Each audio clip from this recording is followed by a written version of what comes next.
ما شاء اللہ لا حول ولا قوة الا باللہ العلی العظیم. اعوذ باللہ السمیع العلیم من الشیطان اللعین الرجیم.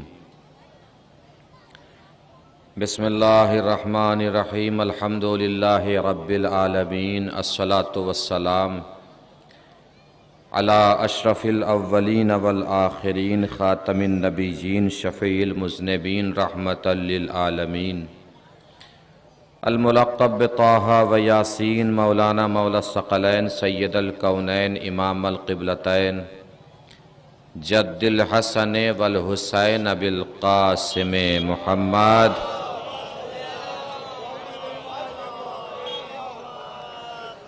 وعلی آلہ الطیبین الطاہرین المعصومین المظلومین المنتخبین المنتجبین الغر المیامین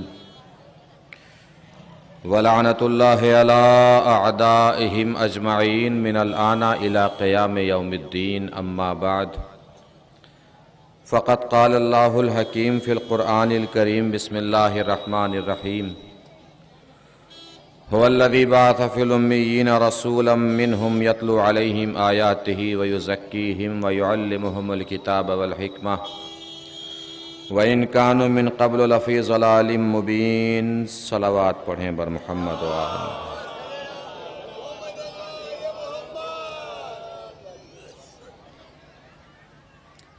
مجلس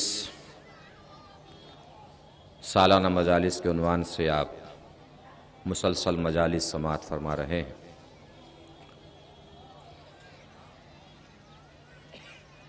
اسی سلسلے سے گفتگو کرنے کے لیے قرآن مجید کے سورہ مبارکہ جمعہ کی مشہور و معروف آیہ کریمہ،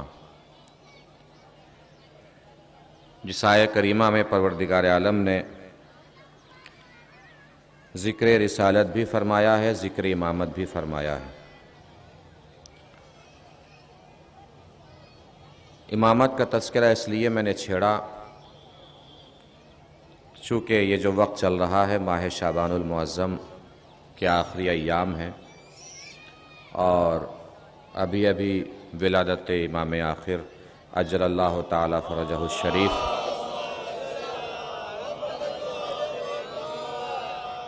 کی تاریخ گزری ہے.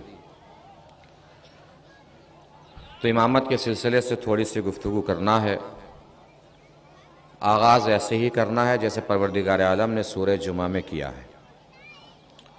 رسالت کے تذکرے سے پہلے، امامت کا تذکرے سے پہلے اللہ نے اپنی تسبیح، اپنی وحدانیت، اپنی توحید، اپنی معرفت اور اپنے ہونے کی یاد دہانی کرائی ہے. اس کا مطلب دین کو آپ چاہے جتنا پھیلا لیجئے، اصل دین کی اللہ کو ماننا ہے، اللہ کو پہچاننا ہے. اور یہ اللہ کو ماننا فروع دین میں نہیں ہے، یہ اللہ کو ماننا اصول دین میں ہے. اس کا مطلب یہ ہے کسی کے کہنے سے اللہ کو نہیں ماننا ہے، اپنی دلیلوں کی روشنی میں اللہ کو ماننا ہے. کسی کے کہنے سے اللہ کو نہیں ماننا ہے. اب دلیل کا بہت بڑا ہونا ضروری نہیں ہے.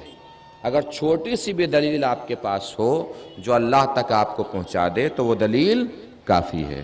وہ ضعیفہ کا واقعہ سنا ہے نا، چرخہ چلا رہی ہے ضعیفہ، سوال کرنے والے نے سوال کیا کہ اللہ کو مانتی ہو؟ اس نے کہا ہاں مانتے ہیں. کہ کیا دلیل ہے کہ اللہ ہے؟ اس نے کہا میرا چرخہ دلیل ہے کہ اللہ ہے. تمہارا چرخہ کیسے دلیل ہے کہ اللہ ہے؟ کہ دیکھو جب چرخے کو میں چلاتی ہوں تو چلنے لگتا ہے، روک دیتی ہوں تو رک جاتا ہے، یہی دلیل ہے کہ اللہ ہے. کہ کیسے دلیل ہے کہ اللہ ہے؟ کہ اسی سے سمجھ لو جب اتنا چھوٹا سا چرخہ بغیر چلانے والے کے نہیں چل سکتا تو اتنی بڑی کائنات بغیر چلانے والے کے کیسے چل سکتی ہے. ایک صلوات پڑھیں مل جل کے بر محمد و آل محمد.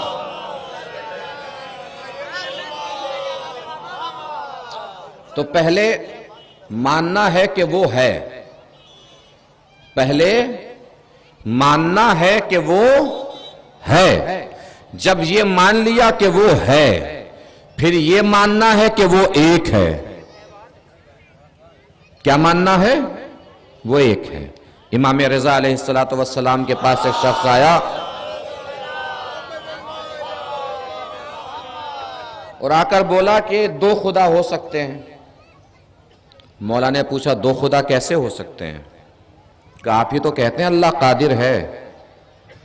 جب اللہ قادر ہے تو اپنے جیسا دوسرا خدا بنانے پر بھی قدرت رکھتا ہے۔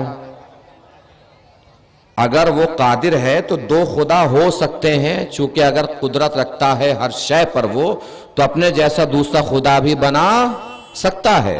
یا تو مانیے کہ وہ قادر نہیں ہے، یا مانیے کہ 2 خدا ہو سکتے ہیں۔ مولا نے پوچھا تو کرتا کیا ہے؟ اس نے کہا لکڑی کا کام کرتا ہوں، کاریگر ہوں، کارپینٹر ہوں۔ مولا نے پوچھا کیسا کاریگر ہے؟ کہ بہت اچھا کاریگر ہوں۔ مولا نے اسے عصا دیا اور عصا دے کر کہا کہ اس سے تخت بنا دے۔ عصا دے کر کیا کہا؟ اس سے تخت بنا دے۔ اس نے کہا عصا سے تخت کیسے بنا سکتا ہوں؟ مولا نے پوچھا تو کاریگر نہیں ہے؟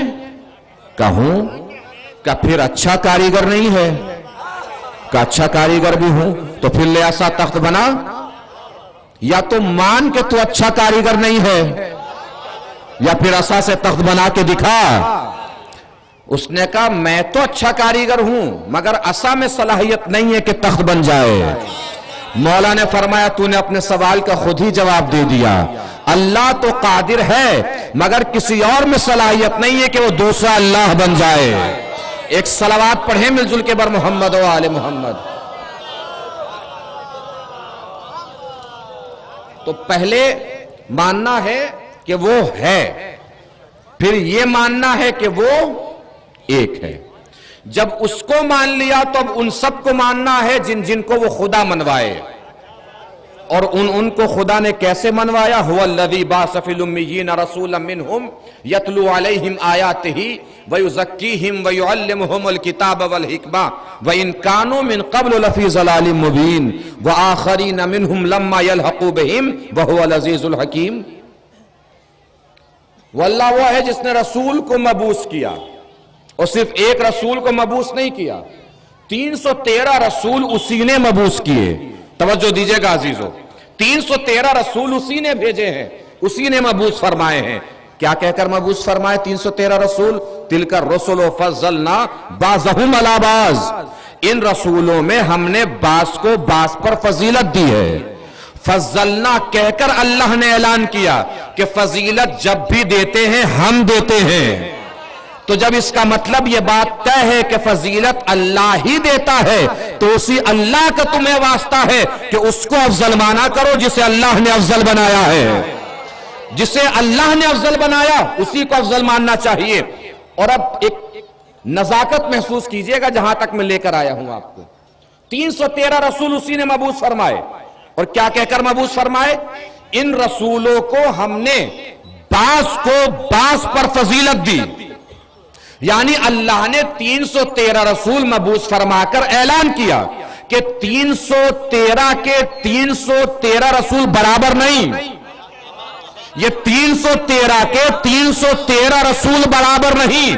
سوچنے کی بات ہے، جب 313 رسول برابر نہیں تو رسول کے برابر میں بیٹھنے والے کیسے برابر ہو سکتے ہیں؟ جب 313 رسول برابر نہیں ہے تو رسول کے برابر میں بیٹھنے والے کیسے برابر ہو سکتے ہیں؟ اور اللہ نے آخری رسول کو بھی مبعوث فرمایا، اور کیا کہہ کر مبعوث فرمایا؟ یتلو علیہم آیاتہ، ذمہ داری کیا ہے رسول کی؟ آیات کی تلاوت کرے گا۔ کیا کرے گا؟ آیات کی تلاوت کرے گا۔ اس کا مطلب اللہ نے پہلے ہی اعلان فرما دیا یہ میرا رسول ہے، پڑھانے آیا ہے، پڑھنے نہیں آیا۔ اس کا مطلب قرآن مجید کے ذریعے سے اللہ نے اپنے رسول کی عظمت کا اعلان فرمایا۔ کیوں قرآن کے ذریعے سے اللہ نے اپنے رسول کی عظمت کا اعلان فرمایا؟ تاکہ دنیا قرآن کو سمجھتی جائے، رسول کی عظمت کو پہچانتی جائے۔ کتنا بلند ہے قرآن، کتنا معیار ہے قرآن کا، کتنا فضیلتوں والا ہے قرآن، کتنا عظمتوں والا ہے قرآن۔ آپ قرآن کو سمجھیے۔ قرآن کو سمجھنا کیوں ضروری ہے؟ تاکہ اس کی عظمت سمجھ میں آئے جس کے دل پہ قرآن نازل ہوا۔ اس کی فضیلت سمجھ میں آئے جس کے دل پہ قرآن نازل ہوا، اس کی بلندی سمجھ میں آئے جس کے دل پہ قرآن نازل ہوا۔ اب قرآن مجید کی عظمت سماعت فرمائیے، قرآن مجید کی زبانی ارشاد ہوا، بسم اللہ الرحمن الرحیم، وَنَزَّلْنَا عَلَيْكَ الْكِتَابَ تِبْيَانًا لِكُلِّ شَيْءٍ وَهُدًى وَرَحْمَةً وَبُشْرَى لِلْمُسْلِمِينَ۔ یہ قرآن تبیان ہے، یہ قرآن بیان ہے، یہ قرآن ہدایت ہے، یہ قرآن رحمت ہے، یہ قرآن بشارت ہے۔ پھر ارشاد ہوا بسم اللہ الرحمن الرحیم، ذَلِكَ بَصَائِرٌ مِّن رَبِّكُمْ وَهُدًى وَرَحْمَةٌ لِقَوْمٍ يُؤْمِنُونَ۔ یہ قرآن بصارت ہے، یہ قرآن بصیرت ہے، یہ قرآن عقل ہے، یہ قرآن شعور ہے، یہ قرآن حجت ہے، یہ قرآن دلیل ہے، یہ قرآن فکر ہے۔ پھر ارشاد ہوا بسم اللہ الرحمن الرحیم، وَنُنَزِّلُ مِنَ الْقُرْآنِ مَا هُوَ شِفَاءٌ وَرَحْمَةٌ لِلْمُؤْمِنِينَ۔ یہ قرآن شفا ہے، یہ قرآن مشکل کشا ہے۔ پھر ارشاد ہوا بسم اللہ الرحمن الرحیم، وَمَنْ حَاجَّكَ فِيهِ مِنْ بَعْدِ مَا جَاءَكَ مِنَ الْعِلْمِ۔ یہ قرآن علم ہے۔ پھر ارشاد ہوا بسم اللہ الرحمن الرحیم، یہ قرآن تبیان ہے، یہ قرآن بیان ہے، یہ قرآن ہدایت ہے، یہ قرآن رحمت ہے، یہ قرآن بشارت ہے، یہ قرآن بصارت ہے، یہ قرآن بصیرت ہے، یہ قرآن عقل ہے، یہ قرآن شعور ہے، یہ قرآن حجت ہے، یہ قرآن دلیل ہے، یہ قرآن فکر ہے۔ پھر اللہ نے ارشاد فرمایا والقرآن العظیم، یہ قرآن عظیم ہے۔ پھر اللہ نے ارشاد فرمایا انا نحن نزلنا الذکر وانا لہ لحافظون، یہ قرآن ذکر ہے۔ اتنی ساری عظمتیں پروردگار عالم نے قرآن مجید کی بیان فرمائی۔ کیا بیان فرمایا پروردگار نے؟ یہ قرآن تبیان ہے، یہ قرآن بیان ہے، یہ قرآن ہدایت ہے، یہ قرآن رحمت ہے، یہ قرآن بشارت ہے، یہ قرآن بصارت ہے، یہ قرآن عقل ہے، یہ قرآن شعور ہے، یہ قرآن حجت ہے، یہ قرآن دلیل ہے، یہ قرآن فکر ہے، یہ قرآن ذکر ہے۔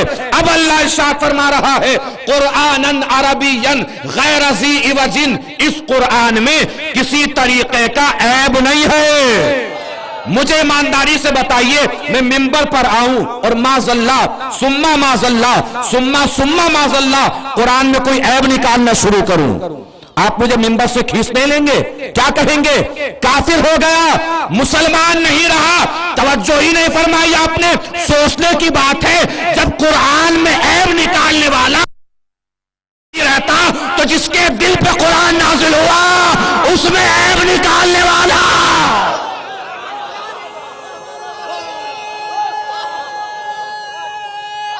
حیدری۔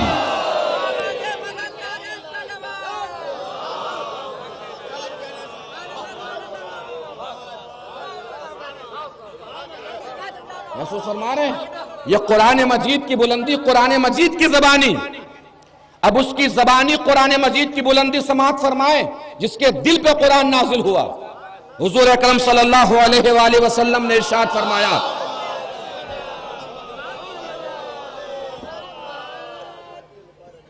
تھوڑی سی آپ کو تکلیف تو ہوگی، تھوڑا سا آپ لوگ اٹھ کے ادھر تشریف لے آئیے تاکہ جو لوگ کھڑے ہیں وہ بھی فرش اعضاء پہ بیٹھ سکیں اور شرف حاصل کر سکیں۔ اٹھ کے ادھر آ جائیے، اٹھ کے جو جوان لڑکے ہیں کم سے کم وہ اٹھ کے ادھر چلے آئیں۔ آ جائیے جو جوان لڑکے ہیں وہ ادھر آ جائیں۔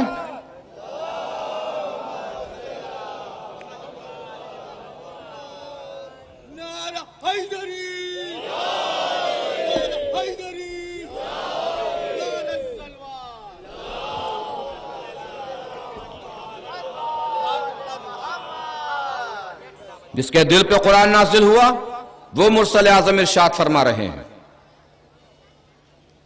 جو قرآن یاد کر کے سنائے اس کی 7 پشتیں جہنم میں نہیں جاتی ہیں۔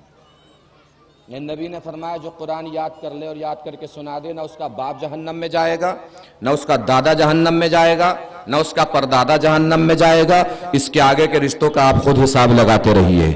رسول نے فرما دیا جو قرآن یاد کر کے سنا دے اس کا باپ جہنم میں نہیں جائے گا، جو قرآن یاد کر کے سنا دے اس کا باپ جہنم میں نہیں جائے گا، جو قرآن یاد کر کے سنا دے اس کا باپ جہنم میں نہیں جائے گا۔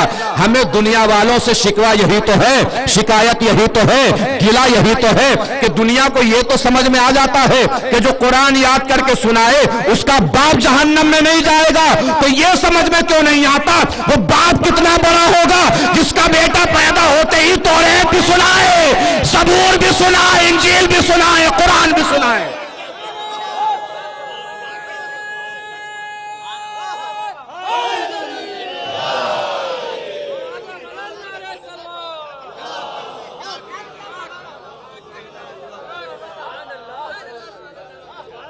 اب ان رسول کو مبعوث فرمایا پروردگار عالم نے، ذمہ داری کیا ہے؟ یتلو علیہم آیاتہ، قرآن کی آیات کی تلاوت کرنا ہے رسول کو. بھرپور توجہ رکھیے گا جس منزل تک لے کر چل رہا ہوں. آیات کی تلاوت کرنا ہے. وَيُزَكِّيهِمْ، نفسوں کو پاک کرنا ہے. وَيُعَلِّمُهُمُ الْكِتَابَ وَالْحِکْمَةَ، کتاب و حکمت کی تعلیم دینی ہے. کیوں یہ سارے کام انجام دینے ہیں؟ وَإِن كَانُوا مِن قَبْلُ لَفِي ضَلَالٍ مُبِينٍ، اس لیے کہ پہلے لوگ کھلی ہوئی گمراہی میں تھے. ان سب اعمال اور افعال کے ذریعے سے رسول ان سب کو گمراہی سے نکالے گا، ہدایت کے نور میں لے کر آ جائے گا. مطلب چوتھی ذمہ داری ہدایت کرنا. کن کی ہدایت؟ جو لوگ موجود ہیں بس انہی کی ہدایت کرنا رسول کی ذمہ داری ہے. وَآخَرِينَ مِنْهُمْ لَمَّا يَلْحَقُوا بِهِمْ، اور جو ان کے علاوہ دوسرے ہیں، جو موجودہ لوگوں کے بعد آنے والے ہیں، جن کی موجودہ لوگوں سے ملاقات بھی نہیں ہوئی، ان کی ہدایت کا انتظام بھی رسول ہی کریں گے. طے ہو گئی بات. اب کسی بھی رسول کو ماننے والے کے سر پہ اللہ کا قرآن رکھ کے پوچھئے کہ اللہ نے رسول کو ذمہ داری دی آیات کی تلاوت کرنی ہے، رسول نے آیات کی تلاوت کی یا نہیں کی؟ دوسری ذمہ داری نفسوں کو پاک کرنا ہے، رسول نے نفس پاک کیے یا نہیں کیے؟ بھئی کیے تبھی تو سلمان و بوذر جیسے صحابی پیدا ہوئے. تیسری ذمہ داری کتاب و حکمت کی تعلیم دینی ہے، رسول نے کتاب و حکمت کی تعلیم دی یا نہیں دی؟ ہر کوئی یہ کہے گا کہ ساری ذمہ داریاں ادا کی. تو جس اللہ نے رسول کو کتاب و حکمت کی تعلیم دینے کی ذمہ داری دی ہے، نفسوں کو پاک کرنے کی ذمہ داری دی ہے، آیات کی تلاوت کرنے کی ذمہ داری دی ہے، اسی رسول کو اللہ نے لوگوں کی ہدایت کا انتظام کرنے کی ذمہ داری دی ہے. اب رسول لوگوں کی ہدایت کا انتظام کرے گا یا نہیں کرے گا؟ کرنا چاہیے رسول کو یا نہیں کرنا چاہیے؟ ہدایت کا انتظام اللہ کے کہنے سے کرنا چاہیے یا نہیں کرنا چاہیے؟ کرنا چاہیے نا. تو دنیا جھوٹ کیوں بولتی ہے کہ رسول ہدایت کا انتظام کر کے نہیں گئے؟ ہدایت کا انتظام رسول امت کے حوالے کر کے چلے گئے ہیں. رسول کوئی ہادی بنا کے نہیں گئے، ارے رسول ہدایت کا انتظام کر کے گئے ہیں، ہادی بنا کے گئے ہیں. تمہارے دل کالے پڑ گئے ہیں، اس کو ماننے کا تمہارا دل نہیں کرتا جسے رسول غدیر میں دکھا کے گئے ہیں.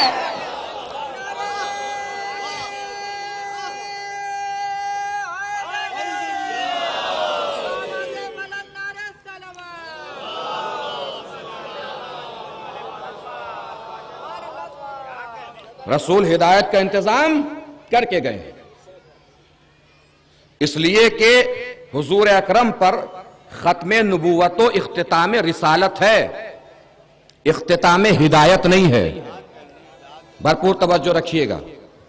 رسول پر نبوت و رسالت کا سلسلہ ختم ہونا ہے، سلسلہ ہدایت جاری رہے گا.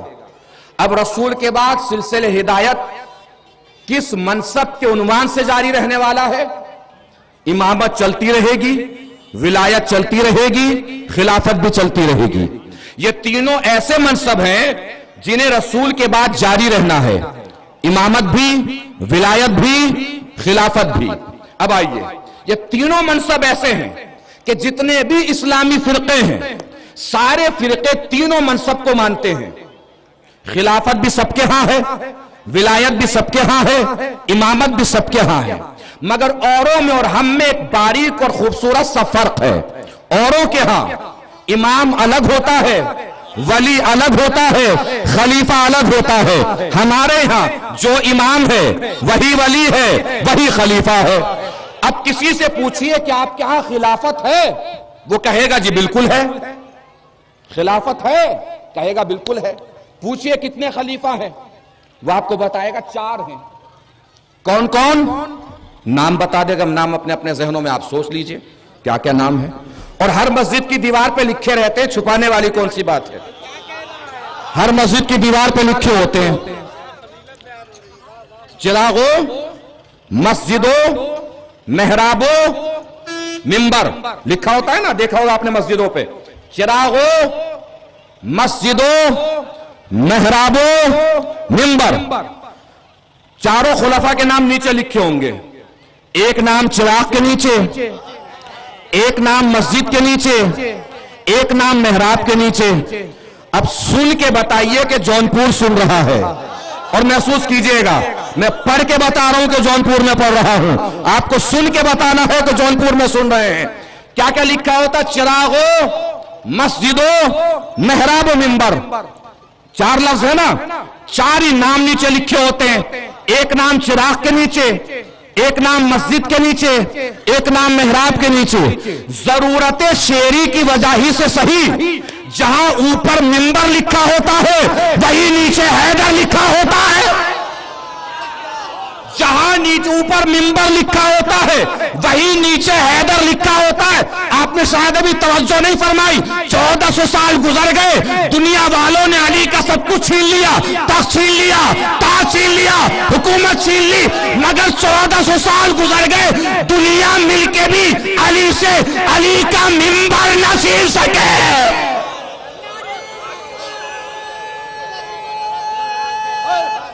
حیدری.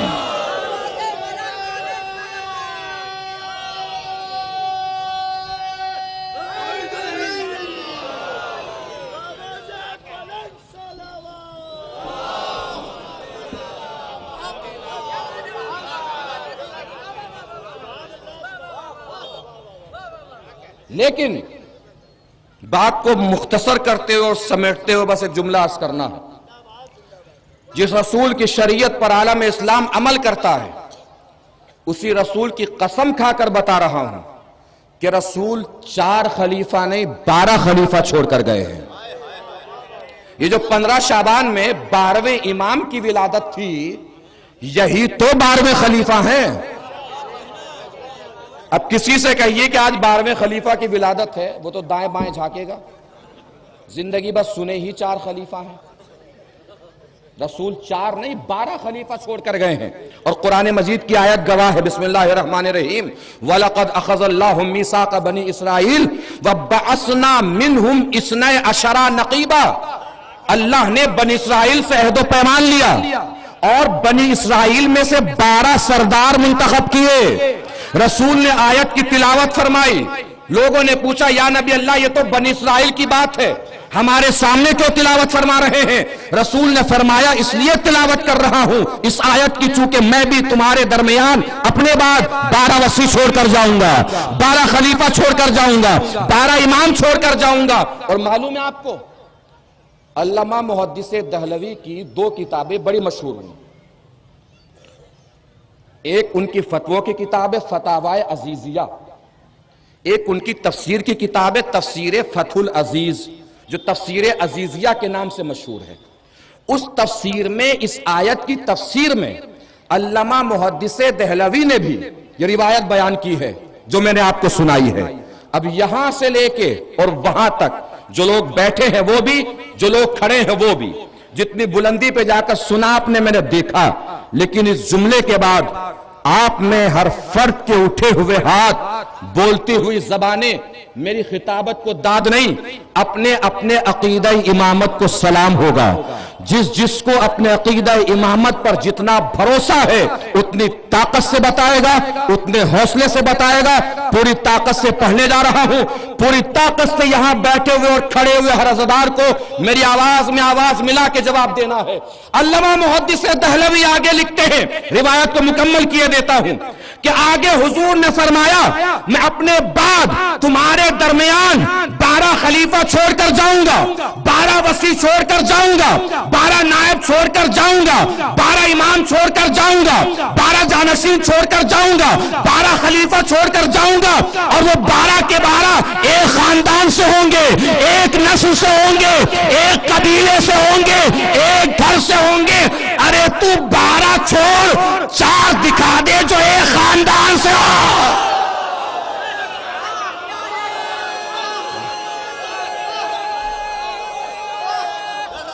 حیدری.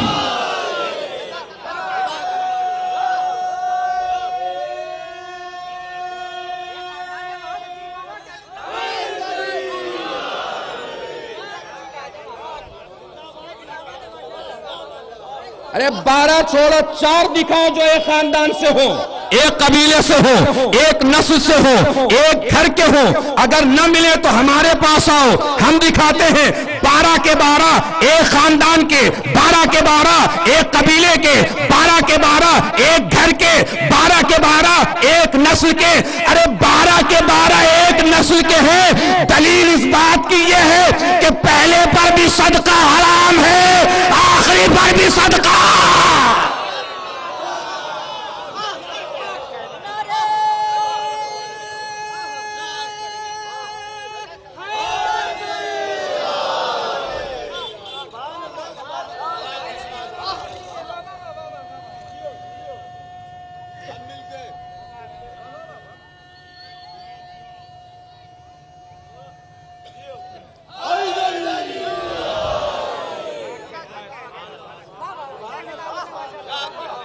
سب ایک نسل کے ہیں، سب ایک قبیلے کے ہیں، سب ایک خاندان کے ہیں، سب ایک گھر کے ہیں۔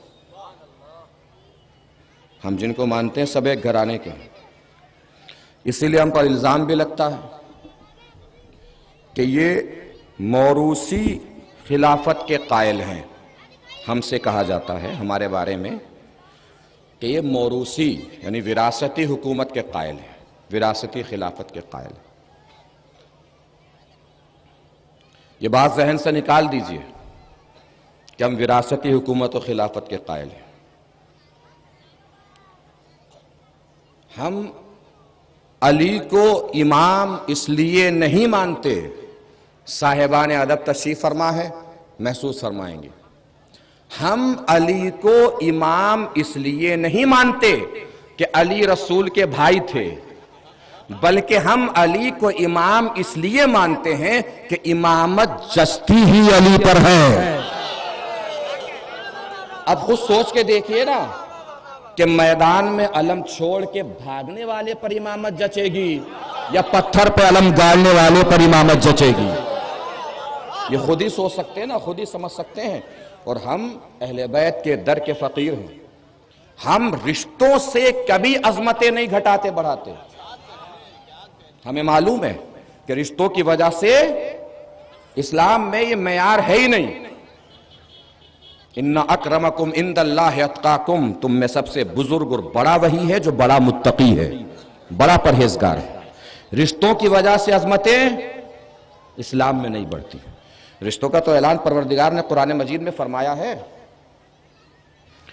ضرب اللہ مثلا للذین آمنوا امرأۃ فرعون، اللہ نے فرعون کی بیوی کو نمونہ بنایا ہے مومنوں کے لیے۔ بیوی کس کی ہے؟ کس کی بیوی ہے؟ فرعون کی۔ نمونہ کس کے لیے؟ مومنوں کے لیے۔ سکے کا دوسرا پہلو بھی ہے، ضرب اللہ مثلا للذین کفروا امرأۃ نوح، اللہ نے نوح کی بیوی کو نمونہ بنایا ہے کافروں کے لیے۔ توجہ ہی نہیں فرمائی آپ نے، بیوی ہے نوح کی، نمونہ ہے کافروں کے لیے۔ بیوی ہے کافر کی، نمونہ ہے مومنوں کے لیے۔ تو اللہ نے قرآن میں پہلے ہی اعلان فرما دیا، یہ مت دیکھو کون کس کا رشتہ دار ہے، یہ دیکھو کون کون صاحب کردار ہے۔ کبھی بھی یہ نہیں دیکھنا ہے کون کس کا رشتہ دار ہے۔ کیا نمونہ بنایا؟ اذ قالت رب ابن لی عندک بیتا فی الجنہ، جب فرعون کی بیوی نے فرمایا پروردگار مجھے جنت میں ایک گھر دے دے۔ علماء نے لکھا کہ جنت میں گھر ملے گا۔ کیوں ملے گا؟ کون سا عمل خیر انجام دیا ہے فرعون کی بیوی نے، جناب آسیہ نے؟ کہ دیکھا نہیں آپ نے موسیٰ کو پالا ہے، اس کا مطلب جو بھی نبی کو پالے اللہ سے جو بھی مانگے گا اسے مل جائے گا۔ جو بھی نبی کو پالے، جو بھی نبی کو پالے اللہ سے جو بھی مانگے گا اسے ملے گا۔ ایک باپ کے 2 بچے، باپ نے بچوں سے کہا ایگزام میں اچھے نمبر سے کامیاب ہو جاؤ، جو بھی مانگو گے دے دوں گا۔ دونوں بچے ایگزام میں اچھے نمبر سے کامیاب ہو گئے۔ باپ نے دونوں بچوں کو سامنے کھڑا کر کے پوچھا بیٹا تمہیں کیا چاہیے؟ اس نے کہا ابا اسکول جاتے وقت پریشانی ہوتی ہے، سائیکل دے دیجئے۔ باپ سائیکل دے گا یا نہیں دے گا؟ دے گا؟ ارے جس کو اپنے باپ پہ یقین ہو وہ تو بولو، دے گا کہ نہیں دے گا؟ دے گا۔ دوسرے سے پوچھا بیٹا تجھے کیا چاہیے؟ اس نے کہا ابا جو آپ کی مرضی۔ اسے کیا دے گا؟ جملہ بدلوں تاکہ کیفیت بدل جائے۔ جس نے مانگا اسے اس کی اوقات سے دے گا، جس نے نہیں مانگا اسے اپنی حیثیت سے دے گا، جس نے مانگا اسے اس کی اوقات سے دے گا، جس نے نہیں مانگا اسے اپنی حیثیت سے دے گا۔ شخصیت ہے دو، کردار ہے دو، ایک نے موسیٰ کو پالا، ایک نے فخر موسیٰ کو پالا۔ جس نے موسیٰ کو پالا اس نے پال کے مانگ لیا جنت میں گھر، اللہ انتظار کر رہا ہے، دیکھ رہا ہے۔ جس نے فخر موسیٰ کو پالا وہ ابو طالب بھی کچھ مانگے کچھ مانگے کچھ مانگے کچھ مانگے، پوری زندگی گزر گئی، ابو طالب نے کچھ نہ مانگا۔ ہو سکتا ہے آواز کبری آئی ہو، اے ابو طالب آسیہ نے موسیٰ کو پالا، تم نے فخر موسیٰ کو پالا۔ آسیہ نے موسیٰ کو پال کے مانگ لیا جنت میں گھر، تم نے فخر موسیٰ کو پال کے بھی کچھ نہ مانگا۔ جس نے مانگا اسے اس کی اوقات سے دوں گا، تم نے کچھ نہ مانگا تمہیں اپنی حیثیت سے دوں گا۔ آسیہ نے مانگا جنت میں گھر، اسے دوں گا جنت میں گھر۔ تم نے کچھ نہ مانگا تو ایسا کرنا 13 رجب کو آنا میرا گھر لے جانا۔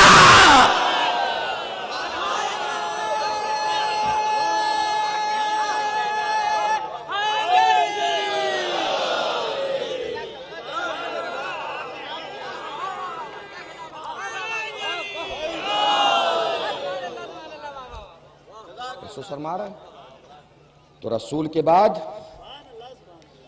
خلافت کی تعیین، عہدہ امامت کی تعیین اللہ کی طرف سے ہوگی جو رسول فرمائیں گے، اس لیے کہ رسول کو ذمہ داری دی گئی ہے کہ لوگوں کی ہدایت کا انتظام کرنا ہے آپ کو، اور موجودہ لوگوں کی ہدایت کا نہیں، جو بعد میں آنے والے ہیں۔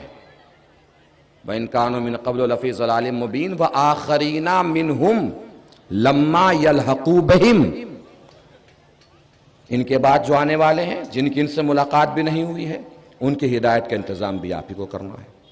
اور ہدایت کا انتظام رسول نے فرمایا غدیر کے میدان میں۔ ہدایت کا کارواں غدیر کے میدان میں رسول نے علی کے حوالے فرمایا، اور کیا کہہ کر فرمایا؟ انا صراط اللہ المستقیم الذی امرکم باتباعہ، میں ہی وہ صراط مستقیم ہوں جس کی اتباع کرنے کا اللہ نے تمہیں حکم دیا ہے۔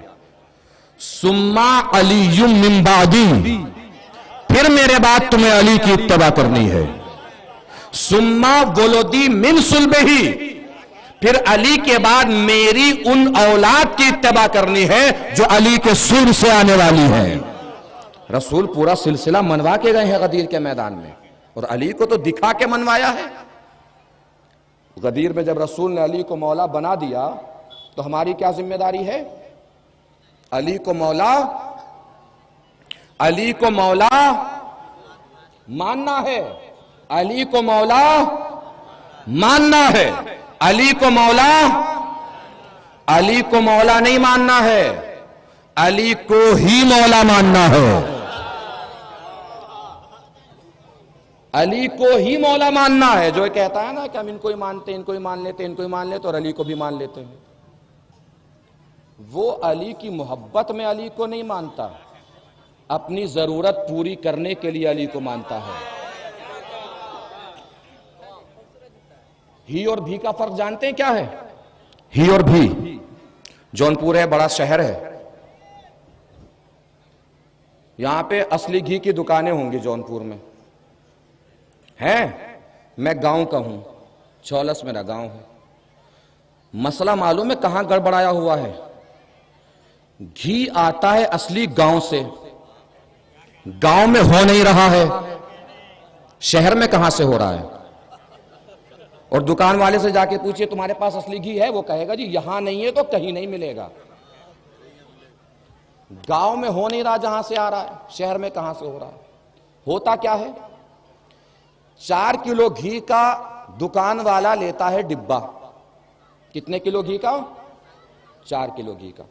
3 کلو نیچے ڈالتا ہے ڈالڈا، اور 1 کلو اوپر سے ڈالتا ہے اصلی گھی. اس سے کہیے آپ کے پاس اصلی گھی ہے؟ وہ کہے گا جی ہے. اس سے کہیے دکھائیے. وہ دکھائے گا ڈھکن کھول کے. ڈھکن کھولے گا تو اوپر ہی اصلی گھی ہے اور فوراً اصلی گھی کی خوشبو آپ کے کان تک پہنچے گی، ناک تک پہنچے گی. اب مجھے بتائیے اس نے اصلی گھی کی محبت میں ڈالا ہے یا اپنے 3 کلو ڈالڈاؤں کو بیچنے کے لیے ڈالا ہے؟ جو جب پہنچے تب مجھے بتا دے، جو جب پہنچے تب ہاتھ اٹھا دے، کوئی مسئلہ نہیں ہے. اس نے اصلی گھی کی محبت میں ڈالا ہے یا 3 کلو ڈالڈاؤں کو بیچنے کے لیے ڈالا ہے؟ ہر کوئی یہ کہے گا 3 کلو ڈالڈاؤں کو بیچنے کے لیے ڈالا ہے. اب سمجھ لیجئے کہ جو بھی یہ کہے گا نا، ان کو بھی مان لیتے ہیں، ان کو بھی مان لیتے ہیں، ان کو بھی مان لیتے ہیں اور علی کو بھی مان لیتے ہیں. یاد رکھیے وہ علی کی محبت میں علی کو نہیں مانتا. اسے پتا ہے اگر علی کا نام نہیں لوں گا تو ہمارے 3 کلو ڈالڈاؤں کو خریدے گا کون؟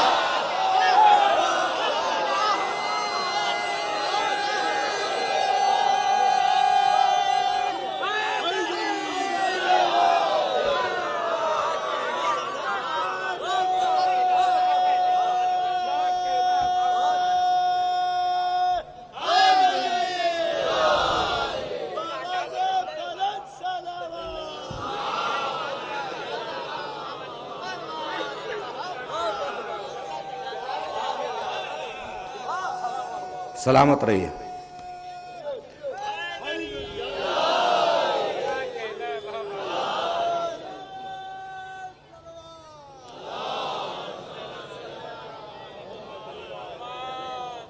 تو وہ سلسلہ جو غدیر سے شروع ہوا تھا، اس سلسلے کی آخری فرد آج بھی حجاب غیبت میں ہے.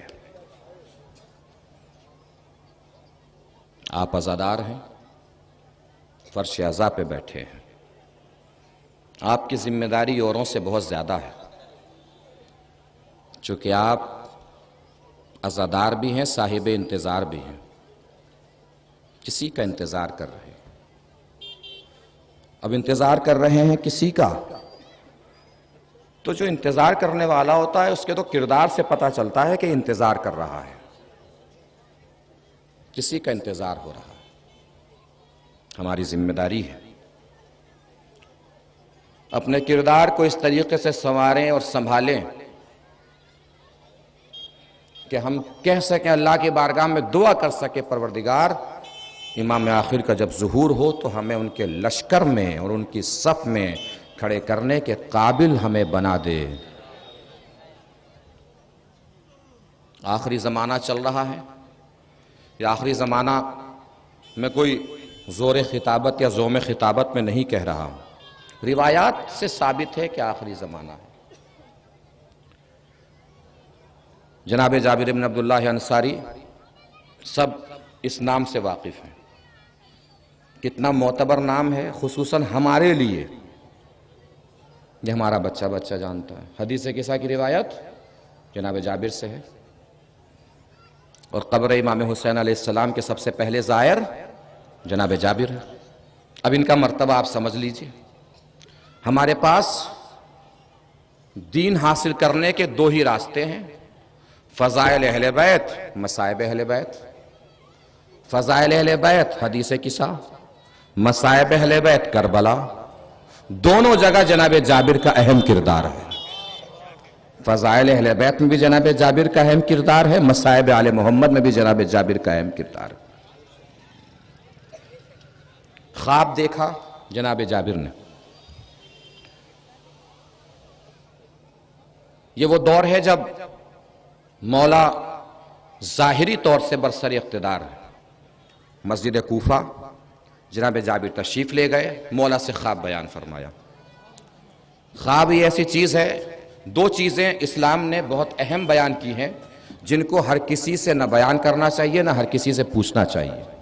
اس میں ایک خواب ہے، ہر کسی سے نہیں بتانا چاہیے. دوسرے مشورہ ہے، ہر کسی سے نہیں لینا چاہیے. خواب ہر کسی سے بیان نہیں کرنا چاہیے، مشورہ بھی ہر کسی سے نہیں لینا چاہیے. اس لیے کہ خواب کی تعبیر جس سے خواب بتایا ہے اس کی شخصیت کے اعتبار سے بدل جاتی ہے. حضور اکرم صلی اللہ علیہ وسلم کا زمانہ. سنیے گا عزیزو، 2-4 منٹ اپنے بچوں سے اور اپنے جوانوں سے بات کرنا ہے.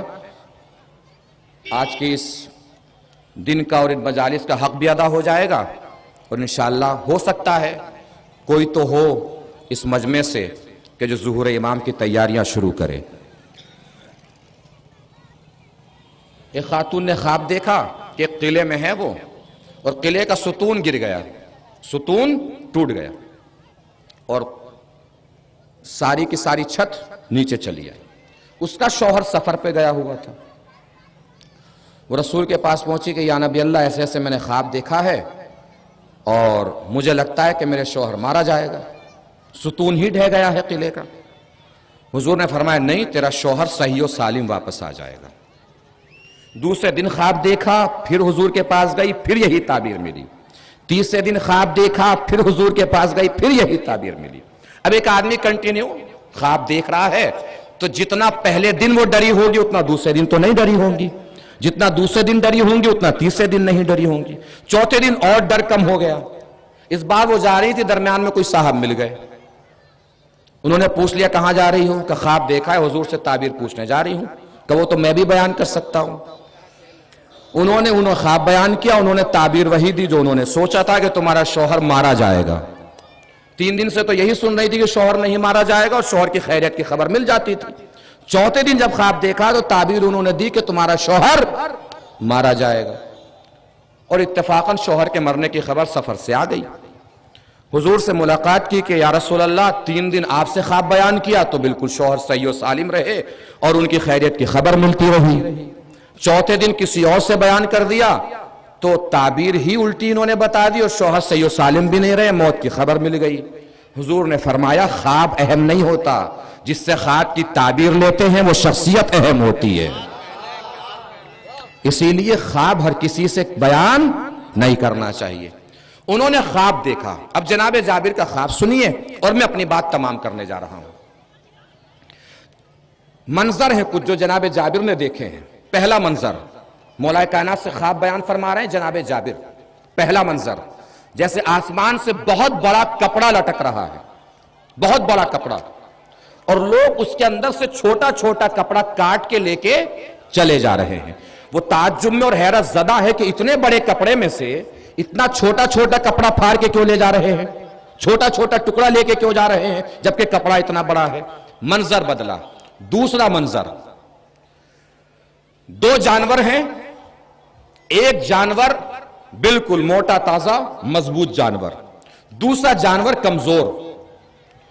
دودھ لینے کے لیے کچھ لوگ بالٹی لے کر چل رہے ہیں. جناب جابر نے سوچا خواب میں کہ جو مضبوط جانور ہے، موٹا تازہ جانور ہے، لوگ اس کی طرف بڑھیں گے. لیکن تعجب اس بات پر ہوا کہ لوگ اس جانور کی طرف بڑھ رہے ہیں جو کمزور جانور ہیں. دوسرا منظر یاد رکھیے گا، پھر مولا کائنات کی تعبیر سنیے گا. تیسرا منظر خواب کا، بہت پیاری اور سریلی سی پرندوں کی آوازیں آ رہی ہیں. جب جناب جابر ان آوازوں کی طرف بڑھتے ہیں تو دیکھتے ہیں کہ وہاں پرندے ہیں ہی نہیں جہاں سے آوازیں آ رہی ہیں. تیسرا منظر. چوتھا منظر، ایک تالاب ہے، سوئمنگ پول سمجھ لیجئے. سوئمنگ پول میں کیا ہونا چاہیے؟ نہانے کے لیے پانی. لیکن جناب جابر جب قریب پہنچتے ہیں تو دیکھتے ہیں کہ سوئمنگ پول میں پانی نہیں ہے، کوڑے کا ڈھیر پڑا ہوا ہے. چوتھا منظر. پانچواں منظر، کچھ جانور ہیں، ان جانوروں کے گردنوں میں 2 منہ نکل رہے ہیں اور وہ دونوں منہ سے کھا رہے ہیں مگر پھر بھی ان کا پیٹ بھر نہیں پا رہا ہے. یہ 5واں منظر. پھر منظر بدلا. جناب جابر دیکھ رہے ہیں کہ کچھ بیمار ہیں جو شفایاب اور صحت مند لوگوں کے پاس چل کے جا رہے ہیں. تعجب جناب جابر کو یہ ہوا کہ صحت مند کو بیماروں کے پاس جانا چاہیے ان کی عیادت کے لیے، مگر ہو کیا رہا ہے؟ بیمار صحت مندوں کے پاس جا رہے ہیں. آخری منظر، دونوں طرف تالاب ہے، درمیان میں ایک جسیم شخص کھڑا ہوا ہے، ادھر کے پانی کو بالٹی سے نکالتا ہے، ادھر کے تالاب میں ڈالتا ہے، مگر اس کے باوجود بھی ادھر کا پانی کم نہیں ہو رہا ہے اور ادھر پانی بھر نہیں پا رہا ہے. یہ 7 منظر. مولا کائنات کے سامنے جناب جابر نے جیسے خواب بیان فرمایا، مولا کائنات نے فرمایا جابر یہ کیوں کہہ رہے ہو کہ تم نے خواب دیکھا، یہ کہو کہ تم نے آخری زمانے کے حالات دیکھے۔ آخری زمانے کے حالات، جن حالات کے بعد میرا آخری بیٹا جو حجاب غیبت سے ظہور پذیر ہوگا اور ان حالات کو بدلے گا۔ کہ مولا سمجھ میں نہیں آیا، آپ اس کی تعبیر بیان کریں۔ کہ آخری زمانے میں یہی حالات ہوں گے۔ اب حالات سنیے جو مولا نے فرمایا ہے، اور یہاں بیٹھا ہوا ہر شخص اپنے اپنے دل پہ ہاتھ رکھ کے سوچے کہ وہ مقام انتظار میں کہاں کھڑا ہے اور ظہور امام کی کتنی تیاری کر کے وہ کس موڑ پہ کھڑا ہوا ہے۔ تیاری ہماری ہے ظہور امام کی یا تیاری نہیں ہے، یا بس دعاؤں میں ظہور کی دعائیں ہیں کہ پروردگار عالم امام کا ظہور ہو جائے، پروردگار عالم امام کا ظہور ہو جائے۔ یہ صرف دعاؤں کی حد تک ہے، یہ ہمارے کردار بھی تیار ہے امام کی آمد کے لیے، امام کے دیدار کے لیے، امام کے ظہور کے لیے۔ اب سوچئے پہلا منظر کیا تھا؟ آسمان سے کپڑا لٹکا ہوا تھا اور سب اپنے اپنے اعتبار سے ٹکڑا پھاڑ پھاڑ کے جا رہے تھے۔ مولا نے فرمایا یہ آخری زمانے میں اسلام کی حالت ہوگی کہ سب کے پاس دین ان کے مطلب کا ہوگا، اللہ کا بھیجا ہوا دین نہیں ہوگا۔ ہر کوئی اپنے اعتبار سے دین لے گا اور اپنے اعتبار سے دین سمجھے گا۔ آج ہم اپنے بارے میں یہی سوچیں، جتنا دین ہمارے لیے ضروری ہوتا ہے بس اتنا ہی دین ہم لے لیتے ہیں اور ساری انگلیاں دوسرے کی طرف اٹھاتے ہیں۔ ہم سوچتے ہیں کہ سب سے بڑے دیدار ہم ہیں اور دوسرے کو دیکھتے رہتے، دیکھیے کتنا بے دین آدمی ہے، کتنا زمانہ خراب ہو گیا ہے، کتنی بے دینی پھیل گئی ہے۔ دوسروں کی طرف انگلی اٹھانے سے پہلے وہ شخص یہ بھی نہیں سوچتا کہ جھانکنے کے لیے دوسرے کے گریبان سے زیادہ اپنا گریبان اچھا ہوتا ہے۔ ہمیشہ انسان کو اپنے گریبان میں جھانکنا چاہیے۔ دوسرا خواب اور دوسرا منظر، سریلی آواز۔ توجہ دیجئے گا مولا علی نے کیا تعبیر بیان فرمائی۔ سریلی آواز آ رہی ہے، مگر جب جا رہے اس آواز کے پیچھے تو پرندے ہی وہاں پہ موجود نہیں ہیں۔ مولا نے فرمایا یہ آخری زمانے میں وفاداری اور امانت داری کا عالم ہوگا۔ یعنی ہر شخص زبان سے تو کہے گا کہ وفا ہونا چاہیے، وفا اچھی بات ہے، وفا ہونی چاہیے، امانت داری ہونی چاہیے، اچھی بات ہے، لیکن یہ جملے بس زبان تک ہوں گے، انسان کے کردار میں نہیں ہوں گے۔ یعنی ہر انسان زبان سے وفادار ہوگا، طینت سے غدار ہوگا۔ ہم اپنے آپ کو دیکھ سکتے ہیں کہ ہم میدان عمل میں کہاں کھڑے ہیں۔ صرف وفا، بے وفائی ہر رشتے میں عام ہو گئی ہے۔ سماج کے اعتبار سے ہم بے وفا ہیں، رشتوں کے اعتبار سے ہم بے وفا ہیں، اپنے اماموں کے اعتبار سے ہم بے وفا ہیں، دین خدا کے اعتبار سے ہم بے وفا ہیں۔ اگر ہم وفادار ہوں تو ظاہر سی باتیں ہو سکتا ہے کہ امام کے ظہور میں جلدی ہو جائے اور امام کے آنے میں آسانی پیدا ہو جائے۔ تیسرا منظر، خواب کا تیسرا منظر کیا تھا؟ جانور ہیں اور دو منہ نکلے ہوئے اور دونوں منہ سے وہ جانور کھا رہے ہیں، مگر پھر بھی ان کا پیٹ نہیں بھر رہا ہے۔ مولا نے فرمایا آخری زمانے میں یہ تاجروں اور بزنس مین کا عالم ہوگا۔ مطلب کیا؟ حرام سے بھی کھا رہے ہوں گے، حلال سے بھی کھا رہے ہوں گے، پھر بھی ان کا پیٹ نہیں بھر رہا ہوگا۔ یاد رکھیے میرے جوان بھائی، میرے نوجوان بھائی، میرے بچے، بزرگ محترم ہیں، اللہ ان کو عمر طولانی عنایت فرمائے۔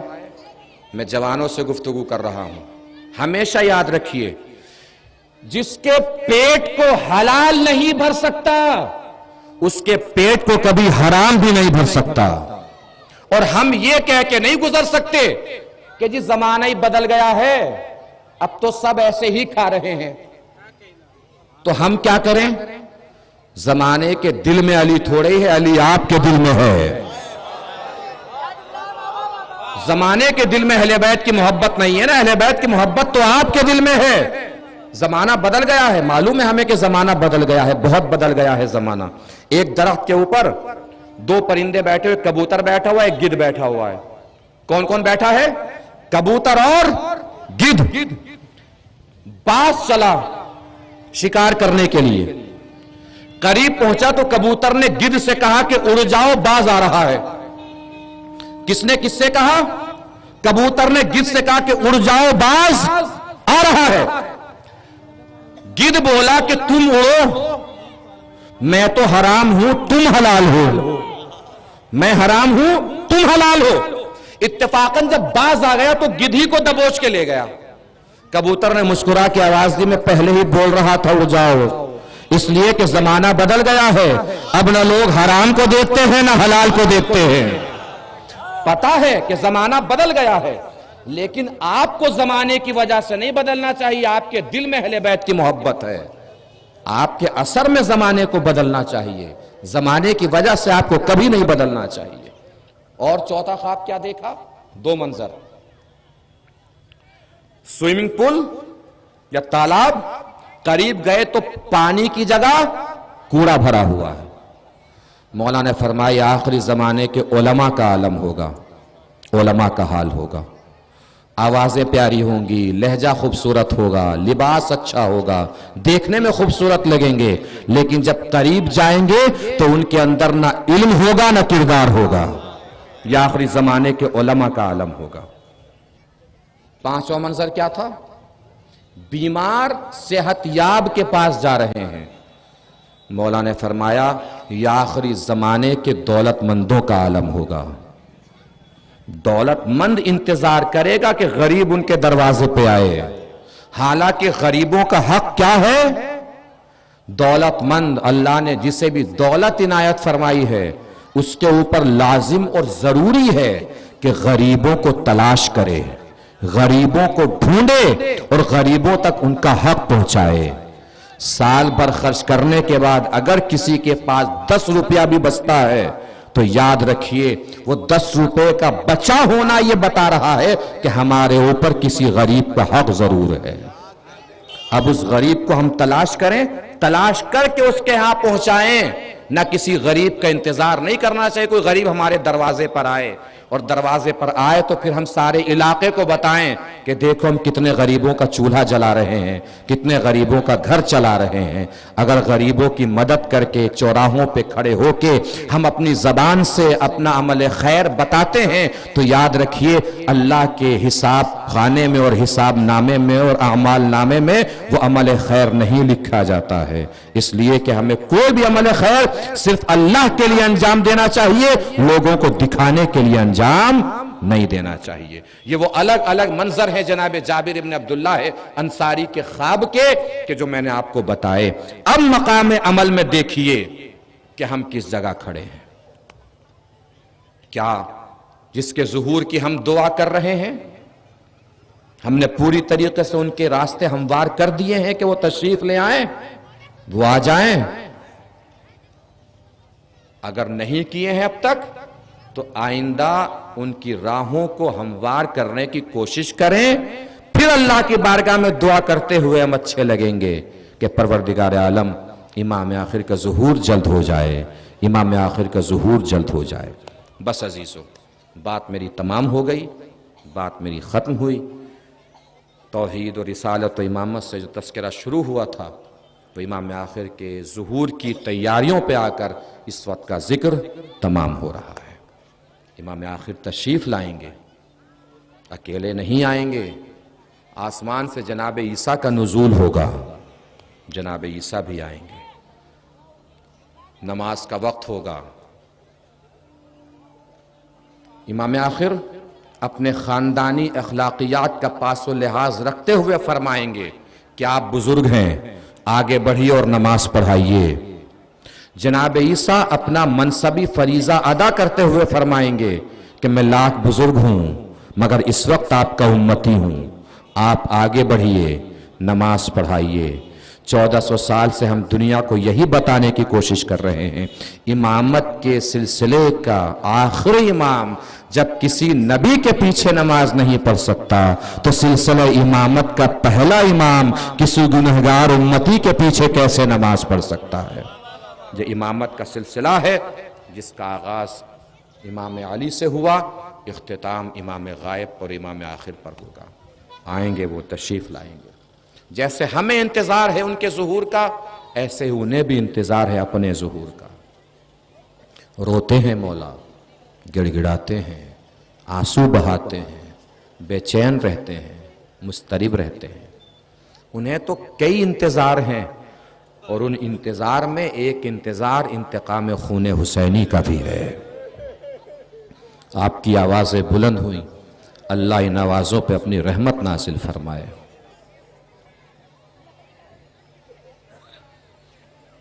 وہ خون حسین جو کربلا کے میدان میں بہا ہے، کربلا کے بن میں گرا ہے، صحرائے کربلا میں گرا ہے۔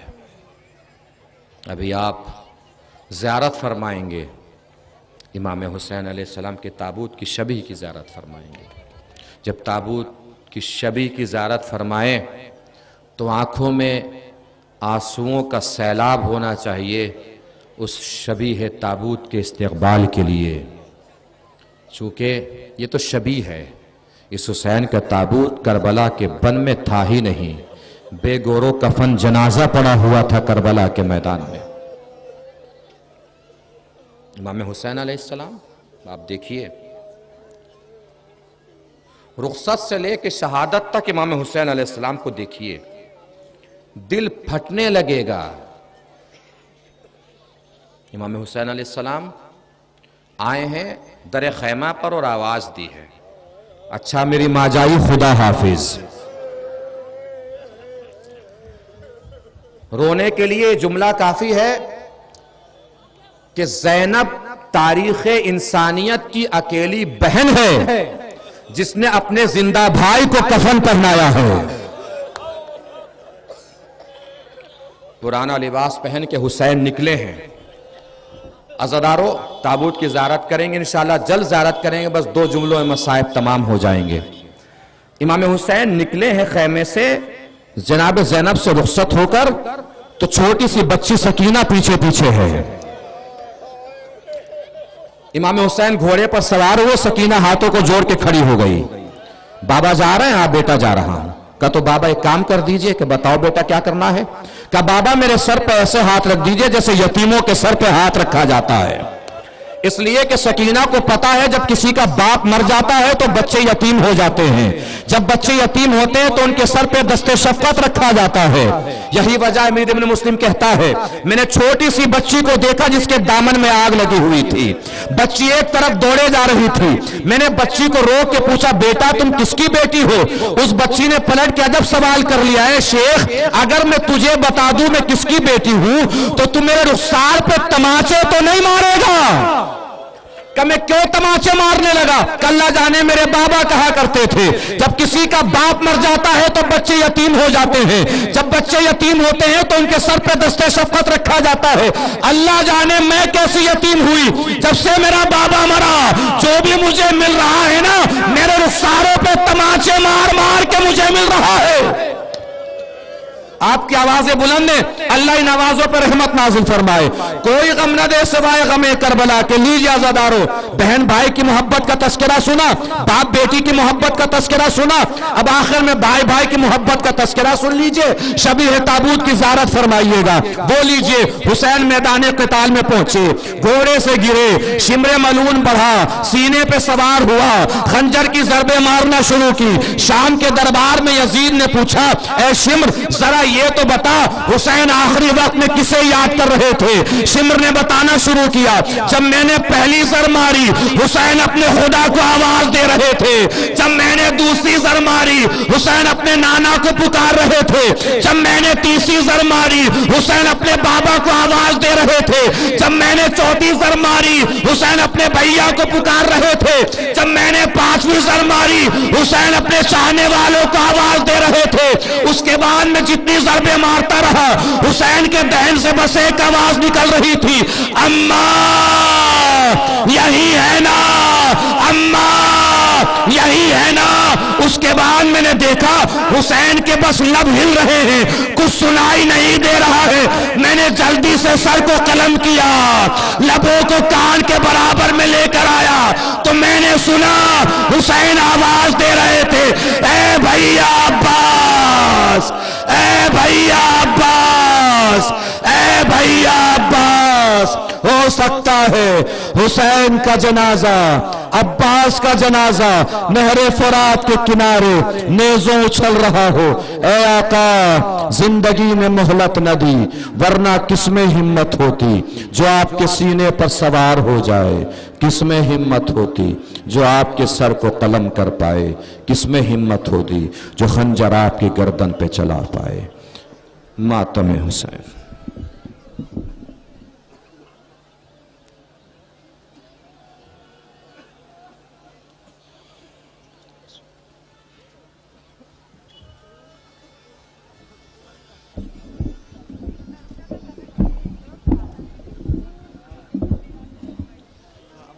انجمن شمشیر حیدری صدر امامباڑہ کے ممبران سے گزارش ہے کہ وہ تشریف لائیں۔ انجمن شمشیر حیدری صدر امامباڑہ کے اراکین سے گزارش کر رہا ہوں کہ وہ برائے کرم تشریف لائیں، لوح ماتم کریں۔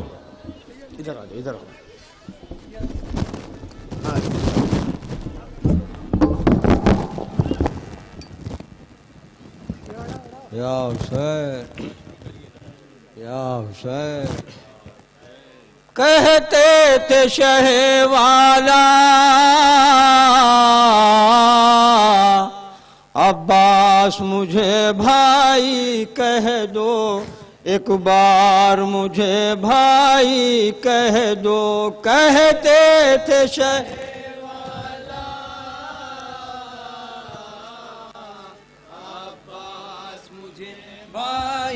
کہہ دو، ایک بار مجھے بھائی کہہ دو، اے دل کی تمنا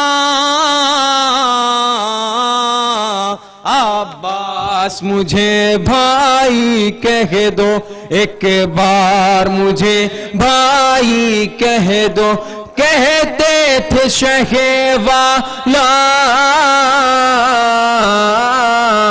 عباس مجھے بھائی کہہ دو، ایک بار مجھے بھائی کہہ دو، ہر گام کہا آقا تم نے رہنے